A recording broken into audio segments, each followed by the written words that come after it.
नमस्कार, मी करणसिंह पवार. आपण पाहत आहात न्यूज स्टेट महाराष्ट्र. बुलेटिनमध्ये आपल्या सर्वांचं स्वागत. बुलेटिनच्या सुरुवातीला एक मोठी बातमी येते. ललित पाटील बाबतची बातमी आहे. ललित पाटीलच्या चौकशीत आता अनेक खळबळजनक खुलासे समोर येत आहेत. ललित पाटील आणि महिला संबंधांचं चक्रवणारं वास्तव आता समोर येत आहे. ललित पाटीलच्या 2 मैत्रिणीही आता पोलिसांच्या ताब्यात आहेत. ललितच्या आयुष्यात आतापर्यंत 5 महिलांची माहिती आता समोर आली आहे. ललितला रुग्णालयातून पळून जाण्यासाठी मदत केली आणि फरार झाल्यानंतरही ललित पाटील या दोन्ही महिलांच्या संपर्कात होता. प्रज्ञा कांबळे आणि अर्चना निकम अशी दोघींची नावे आहेत. ललितचं 2 वेळा लग्नही झालं होतं. तसेच एका महिला कॉन्स्टेबल सोबत ललितचे संबंधही असल्याची माहिती आता या तपासातून उघड आली आहे. ठाण्यातल्या एका पोलीस कॉन्स्टेबल महिलेसोबतही ललितचे संबंध असल्याची माहिती. ललित पाटीलला पहिल्या बायकोपासून 2 मुलं आहेत. गेली अनेक वर्ष ललित पाटील पहिल्या बायकोसोबत राहत नाही. ललित पाटीलच्या दुसऱ्या बायकोचं अपघाती निधन झालंय. ठाण्यातल्या एका पोलीस कॉन्स्टेबल महिलेसोबतही ललितचे संबंध असल्याची माहिती. वकिलाच्या फर्ममध्ये प्रज्ञा कांबळे आणि ललित पाटीलची ओळख. प्रज्ञा कांबळे विवाहित, पण नवरा ललित पाटीलच्या गुंडगिरीला घाबरून विदेशात. अर्चना निकम सोबत ललित पाटील राहत असल्याची चर्चा.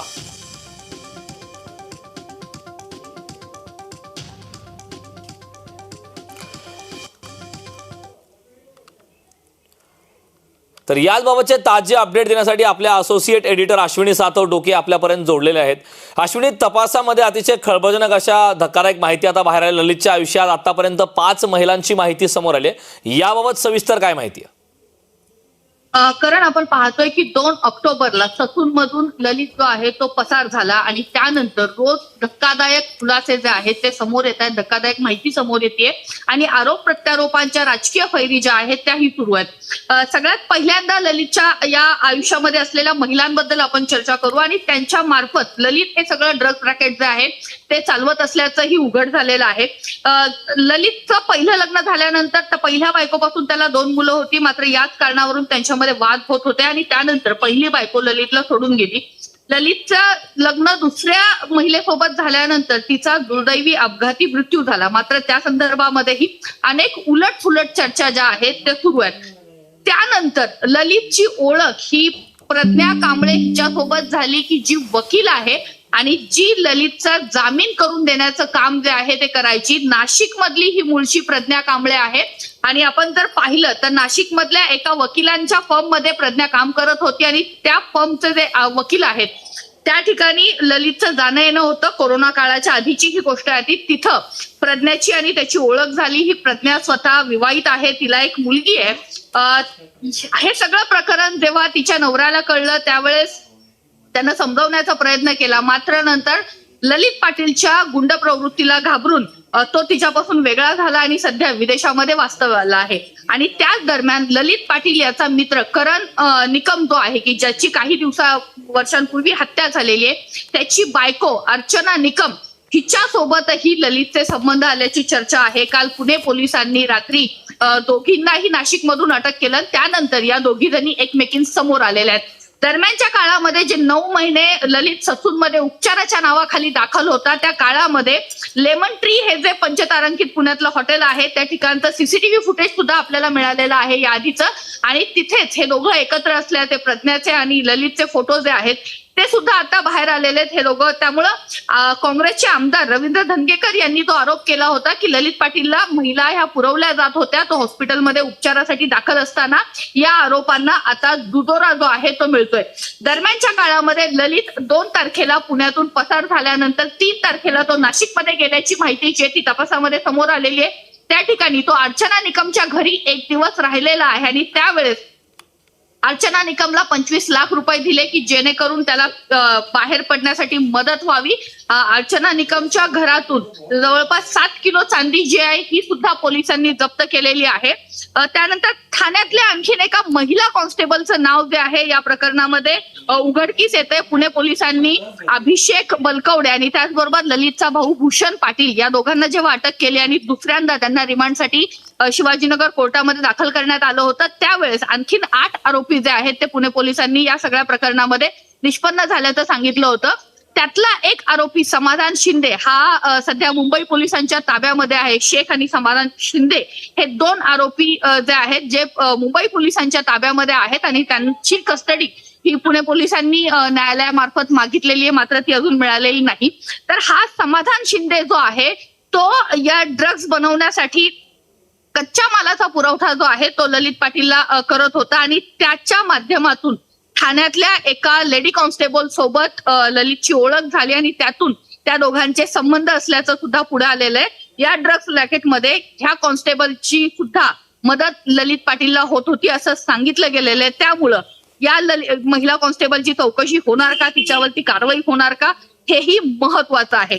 त्याच्या व्यतिरिक्त ह्या ज्या दोघी जणी आहेत की ज्या दोघींना काल पुणे पोलिसांनी अटक केली आहे, त्यांच्याकडून पैशांची रक्कम जी आहे ती चांदी आहे ती सुद्धा पकडलेली आहे. सगळ्यात महत्वाचं म्हणजे दरम्यानच्या या सगळ्या काळामध्ये कोरोना काळाच्या आधी पासून ललित आणि प्रज्ञा जी आहे ते लिव्ह इन मध्ये सोबत राहत होते. ललित पाटीलच्या घरीही प्रज्ञा कांबळेचं येणं जाणं होतं. तिच्या आईसोबत ते फोटो आणि इतर कुटुंबियांसोबत ते फोटो सुद्धा आता समोर आलेले आहेत. ललितला जामीन करून देणं त्याचबरोबर ड्रग तस्करीमधून सारखी अनेक कामं जी आहेत ती प्रज्ञा आणि अर्चना करत असल्याचं तपासामध्ये पुढे येते. या दोघींनाही 4 दिवसांची पोलीस कोठडी जी आहे ती शिवाजीनगर सत्र न्यायालयानं सुनावलेली आहे. त्यामुळे या दोघींकडून आणखीन कोण कोण या सगळ्या रॅकेटमध्ये सामील होतं याची माहिती जी आहे ती आता समोर येईल. मात्र जी काही धक्कादायक एकूण धंगेकरांनी जो आरोप केला होता त्या आरोपाच्या अनुषंगानं त्याला पुष्टी देणारे सगळे पुरावे जे आहेत ते आता पोलिसांच्या हातात आलेले आहेत. त्यामुळे सगळ्यात महत्वाचा प्रश्न आता निर्माण होतो की हे सगळं करत असताना जे रुग्णालय प्रशासन आणि ससूनचे डीन डॉक्टर संजीव ठाकूर आपल्यावरचे आरोप फेटाळून लावतायत, याच्याशी माझा काही संबंध नाही. ससूनचा 16 नंबर जो कैद्यांचा वॉर्ड आहे त्या वॉर्डची जबाबदारी ही मेडिकल सुपरिटेंडंटकडे असते असं सांगून संजीव ठाकूर आपली जबाबदारी झटकण्याचा प्रयत्न करतायत. मात्र रुग्णालयाचे डीन म्हणून सगळ्यात महत्वाची अधिकारी व्यक्ती म्हणून या सगळ्याची जबाबदारी ही डॉक्टर संजीव ठाकूर यांच्यावरच येते. जरी ते ती जबाबदारी मेडिकल सुपरिटेंडंटकडे सोपवत असले तरी. आणि मग दरम्यानच्या काळामध्ये ललित पाटील जो आहे तो ससून मधून बाहेर पडून तिथून जवळच असणाऱ्या लेमन ट्री या पंचतारांकित हॉटेलमध्ये जात होता आणि या महिलांसोबत राहत असल्याचे पुरावे सुद्धा आता समोर येत आहेत. तपासामध्ये आणखी काही धक्कादायक माहिती जी आहे ती समोर येणार आहे. त्या अनुषंगानं आता राजकीय आरोप प्रत्यारोप सुद्धा समोर येत आहेत. मात्र या प्रकरणात जर आपण पाहिलं तर त्याच्या आयुष्यात असलेल्या महिलांच्या मदतीमध्ये ललित पाटील ड्रग्ज रॅकेट जे आहे ते अगदी व्यवस्थित चालवत होता. 25 लाख रुपये त्यानं अर्चना निकमला देणार होते. तो नेपाळ मार्गे श्रीलंकेला पळून जाणार असल्याची माहिती होती. मात्र नेपाळ बॉर्डरवरती त्याचा भाऊ भूषण पाटील आणि अभिषेक बलकवडे हा जो सहकारी आहे त्या दोघांना अटक केल्यानंतर ललित पाटील पुन्हा महाराष्ट्रामध्ये वेगवेगळ्या ठिकाणी फिरला आणि त्यानंतर मुंबई पोलिसांनी त्याला चेन्नईमधून ताब्यात घेतलेला आहे. ललित पाटीलचा भारताबाहेर जाण्याचाही प्रयत्न होता. मात्र तपासावरती त्याच्या मागावरती असणाऱ्या पोलिसांनी त्याचा पासपोर्ट जो आहे तो वेळीच मिळवला होता. त्यामुळे त्याचे बाहेर जाण्याचे मार्ग जे आहेत ते त्या ठिकाणी बंद झाल्याचं आपण पाहायला मिळतंय. एक एक नवीन धक्कादायक गोष्टी अत्यंत नाट्यपूर्णरित्या ललित पाटीलचं हे सगळं पलायन जे आहे यातल्या गोष्टी ज्या आहेत घटना ज्या आहेत त्या समोर येत आहेत. आणि सगळ्यात महत्वाचं म्हणजे काल जेव्हा मुंबई पोलिसांनी ललित पाटीलला मुंबईमध्ये आणलं त्यावेळेस तो ओरडून सांगत होता की मी पळून गेलो नाही तर मला पळवण्यात आलेलं आहे, मला पत्रकारांशी बोलायचं आणि मी सगळ्या गोष्टी ज्या आहेत त्या सांगणार आहेत. सध्या तरी ललित पाटील हा मुंबई पोलिसांच्या ताब्यात आहे. त्याला 4 दिवसाची सोमवारपर्यंतची पोलीस कस्टडी आहे. ही पोलीस कस्टडी संपल्यानंतर पुणे पोलीस त्याचा रिमांडसाठी मागणी जी आहे ती करतील आणि ज्या वेळेस तो पुणे पोलिसांच्या ताब्यात येईल त्यावेळेस आणखी धक्कादायक माहिती जी आहे ती पुढे येणार आहे. अजूनही पुणे पोलिसांची काही पथकं जी आहेत ही या प्रकरणातल्या इतर आरोपींच्या मागावर आहेत. त्यामुळे आता जी आपल्याला माहिती आलेली आहे ती नक्कीच धक्कादायक असली. त्याच्या मैत्रिणींचा वापर त्यांनी या सगळ्या रॅकेटमध्ये कशा पद्धतीनं केला, त्यांचे पैसे कशा पद्धतीने गुंतवले. आज सुद्धा न्यायालयामध्ये या दोघींना जेव्हा हजर करण्यात आलं, रिमांड रिपोर्ट ज्यावेळेस सादर करण्यात आला त्या रिमांड रिपोर्टमध्ये या दोघींजवळ असलेले पैसे जे आहेत त्याची विल्हेवाट किंवा ते पैसे कसे वापरले जात होते ड्रग्सचा पुरवठा कसा केला जात होता या सगळ्या संदर्भातली चौकशी जी आहे ही या दोघींकडे करायची असल्याचं सांगत 7 दिवसांचा रिमांड जो आहे तो पोलिसांनी मागितला होता. मात्र न्यायालयाने 4 दिवसांचा रिमांड जो आहे तो या दोघींना दिलेला आहे आणि या 4 दिवसामध्ये आणखीन काही गोष्टी ज्या आहेत त्या समोर येतील.